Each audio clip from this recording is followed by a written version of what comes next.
Hi, this is Jacobus Lulier from Georgetown University. Now we'll be presenting, very topical for a RISE virtual conference, a paper entitled, Can Virtual Replace In-Person Coaching? Experimental Evidence on Teacher Professional Development in South Africa.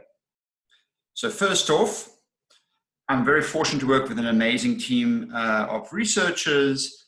A bunch of them are at the Department of Basic Education in South Africa, and one is at the University of Witwatersrand. Yarneli Kortse will be the discussant for this presentation, and she deserves credit for everything that went well with this program. Right, so starting off with a brief motivation.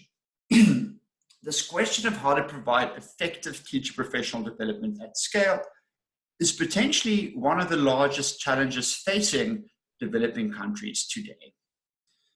So the reason for this is that there's a lot of evidence that has come out that teachers matter greatly for how much a child learns at school. And possibly because of that, a lot of money is spent every single year on improving the capacity of teachers. On any given year, almost all the teachers in the world receive some form of professional development support. But we do know that in developing countries, teachers still struggle with weak pedagogical knowledge, instructional practices, and access to resources. So the good news is that there's been a growing body of evidence across sub-Saharan Africa of the successful model of relying on pedagogical coaches, but also linked with lesson plans and learning aids. But this relies on coaches, which is expensive. And studies have found that small tweaks in this type of model, which relies on government to provide the coaching, can dramatically change the effectiveness of these programs. So the search continues to find a low-cost coaching program that can be implemented at scale. Now, in this case, virtual communication might provide lots of opportunities to reduce the cost of coaching. And the reason for this is that you can have one expert coach who can reach far more teachers. That's reducing the cost of transport and also salary costs. And also, if you rely on just one expert coach, you might not struggle to find enough good people to provide this role. But there are reasons why we could think that this might not work as well. Teachers might struggle to use this new technology, but it also might be the case that face-to-face engagement is critical for the coaching process. And this is something I think the whole world has learned about the importance of face-to-face engagement. And so what really came out of the qualitative survey is that the coaches really play three different roles. The one is providing pedagogical support. But here again, the ability to observe teaching in the classroom enables the coach to provide far more targeted feedback that's relevant to the coach. The second one is holding the teachers accountable because they're being observed and need to produce when they're being watched. And the third one is one of a confidant. And here the motivation here is that in order to improve, one needs to acknowledge shortcomings, but it is often very difficult to acknowledge shortcomings, especially if teachers are just so used to being criticized rather than being kind of supported. And so this relationship of trust might be critical in order to enable an environment where teachers are willing to share. And so this is the research question of the study, is can virtual coaching replace in-person coaching? Can it be more cost-effective at improving student learning?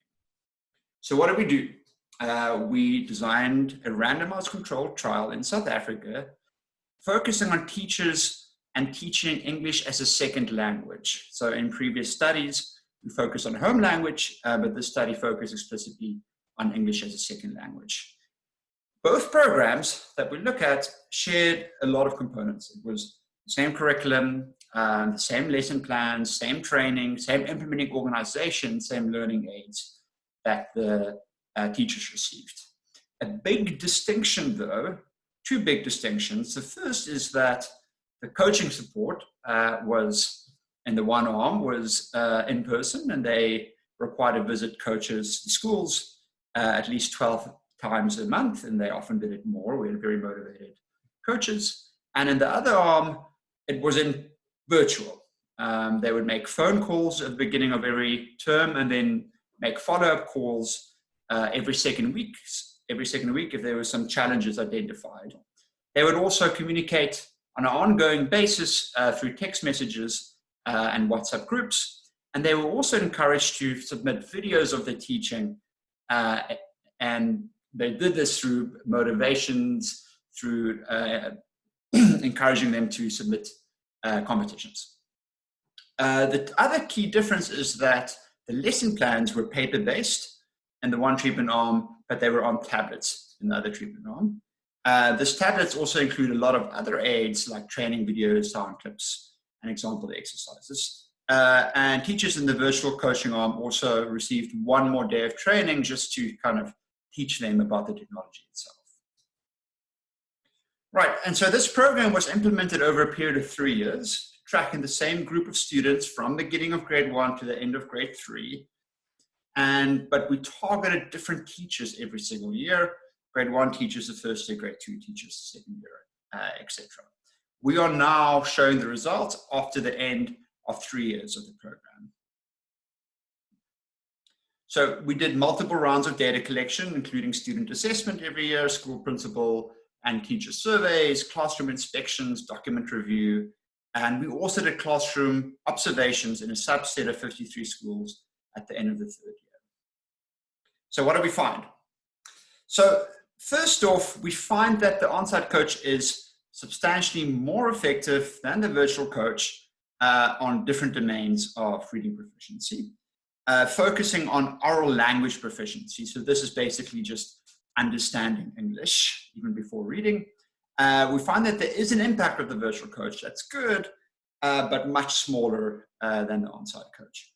We are not that excited about this result because after the first year, we found that both these programs were equally effective at improving oral language proficiency.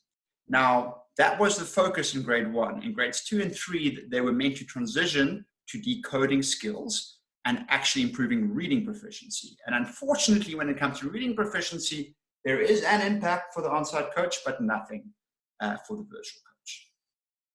And so another result which we find very interesting is the fact that it really seemed that only the top half of the students benefited from this program. This is now looking at home language, at English literacy for the on-site arm. And it really seems that this suggests that this challenge of an over-ambitious curriculum is also an issue in South Africa, where you need to have a minimum baseline performance before you can even benefit from these improved teaching techniques. Right, in addition, we do find that both teacher knowledge and teaching practices change in both arms, but much stronger and much more in the on-site coaching arm. So here, this is from the classroom observations. We actually see a reduction in certain activities, which is a good thing because they shouldn't just be doing phonics and letter recognition by the end of the third year.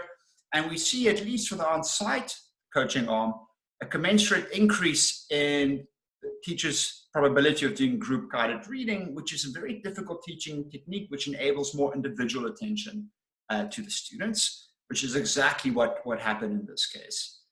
We found with both of these programs, though, when the enumerators just took a snapshot at 15 and 40 minutes of what was a teacher doing, they were more likely to actually be working individually with students. Note that in the control, not a single teacher was observed to be working individually with students. Great, and now the kind of depressing and surprising result is a reduction in home language literacy in the virtual coaching arm. And so we decided to also assess mathematics and home language literacy skills because we thought there might have been positive spillovers. Pedagogical practices might be applied for home language as well. Decoding skills might also be applied to other languages. So both at a teacher and at a student level, there could be this positive spillovers, but there could be negative spillovers if there's too much of a focus on English as a second language at the expense of home language. And we do find indeed that in the virtual coaching arm, there is this large reduction of 0.19 standard deviations of home language literacy. We do not see this in the mean index in the on-site coaching arm. Right, so we cannot conclusively say why, but one piece of evidence that really comes out strong is the fact that it might have been due to the crowding out of time spent teaching home language. And so there was a minimum requirement of time that teachers should dedicate to teaching home language. And this proportion of teachers nearly doubled in the virtual arm, and which was quite a substantial increase. At the same time, we also find that a much smaller proportion of them are satisfied with their curriculum coverage that year, both of which suggest crowding out of teaching time could have been. But the big question for us is, why is it the case that the on-site coaching arm was more effective than the virtual coaching arm? And so, broadly speaking, there could be 4 different reasons. The one reason is it might be due to the differences in the quality of the implementation. So we can rule that out quite conclusively because the same organization implemented both programs. The implementation was well across the board. We have a lot of documents, data that we can document showing that. Another one is that it could be due to the differences in the frequency of interaction. So the coaches on average in the on-site arm visited teachers 14 times a year, and it was slightly less in the virtual arm. So all the evidence that we've seen shows that there's really not a big relationship between effect size and the number of visits, at least between 10 and 14. So it's very unlikely that this is a driving force behind the differences in the impacts. Third, we can rule out that this is due to barriers in accessing technology because all the teachers in the virtual arm at least once, except for 3%, actually accessed and made use of the tablets. So it has something to do with the in-person visits, which is distinct between these 2 arms. And so one part of these in-person visits, which we find a lot of evidence for, is the increased accountability. And so this is a very interesting slide because it shows the proportion of slides that were read. This is a lesson plan slides that were read and accessed by the teacher in the virtual arm. And you can see here that almost all the teachers at the start of the term look at these slides. But this goes down over time.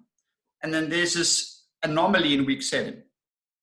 Week 7 is also the same week that students are being assessed.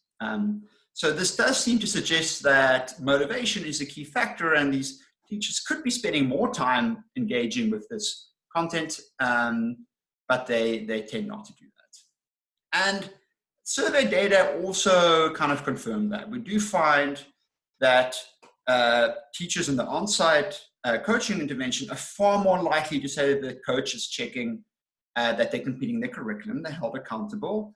They're far more likely to think that the coach is supporting them in completing the curriculum, and they're far more likely to be satisfied with how much of the curriculum they've covered. So, to conclude, we do find that virtual coaching, alas, was not as effective as on-site coaching. There's no improvement in English reading skills, but actually a reduction in home language reading skills. So the search must go on to finding affordable, scalable ways to capacitate teachers in developing countries. There are 2 more general policy recommendations that come out of it. The first is that we seem to find here strong complementarities between teacher incentives and technology interventions. And so since technology often has an opt-in nature where people can choose whether to apply it or use it, motivating teachers to actually use it is a key factor. And the second one is that virtual coaching programs need not be ineffective. They could work, but I think there are 2 important components that need to be considered. One is to have some kind of face-to-face interaction, perhaps at the start, to build this relationship. And the other one is to enable or allow some kind of observation of teaching in the classroom.